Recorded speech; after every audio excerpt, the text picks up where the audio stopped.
வணக்கம் மக்களே, நான் தான் அருணன் பேசிட்டு இருக்கேன். அடா 24/7 தமிழ்ல இருந்து. தீபாவளி நல்லபடியா நம்ம வந்து செலிப்ரேட் பண்ணியாச்சு. அதை சிறப்பிக்கிற விதத்துல நம்மளோட ஆர்ஆர்பி என்டிபிசி சைட்ல இருந்து கிட்டத்தட்ட 5800 வேகன்சி மேலே பார்த்தீங்கன்னா நேற்று ரிலீஸ் பண்ணியிருக்காங்க. அதற்கான அப்ளிகேஷன் டேட் இன்னையில இருந்து ஸ்டார்ட் ஆயிடுச்சு. கிட்டத்தட்ட ஒரு மாசம் பார்த்தீங்கன்னா இந்த அப்ளிகேஷன் டேட் அப்படின்றது இருக்க போகுது.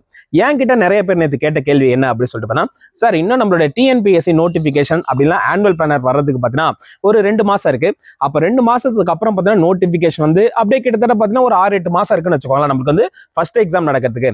அப்ப இந்த 8 மாசம் நம்ம என்ன பண்ணலாம் அப்படின்னு சொல்லிட்டு பார்த்தா, என்டிபிசி எக்ஸாமுக்கு ப்ரிப்பேர் பண்ணலாம் அப்படின்னு நான் சொல்லலாம். ஏன்னா என்டிபிசிக்கும் டிஎன்பிஎஸ்சிக்கும் பெருசா டிஃபரன்ஸ் எதுவுமே இல்லப்பா. என்டிபிசி பொறுத்தளவுக்கு மேத்தமெட்டிக்ஸ்ல வெயிட்டேஜ் அதிகமா இருக்க போது, இங்க வெயிட்டேஜ் கம்மியா இருக்க போது. டிஎன்பிஎஸ்சி பொறுத்தளவுக்கு ஜிஎஸ்க்கு வெயிட்டேஜ் அதிகமா இருக்க போது, இங்க கொஞ்சம் கம்மியா இருக்க போது. ஆக மொத்தம் நீங்க வந்து ஆவரேஜ் பாக்குறப்ப ரெண்டுமே ஈக்குவல் தான். கிட்டத்தட்ட பார்த்தீங்கன்னா எனி டிகிரி நீங்க முடிச்சிருந்தீங்கனாலே போதுமானது. இந்த எக்ஸாமுக்கு நீங்க வந்து அப்ளிகபிளா இருக்க முடியும்.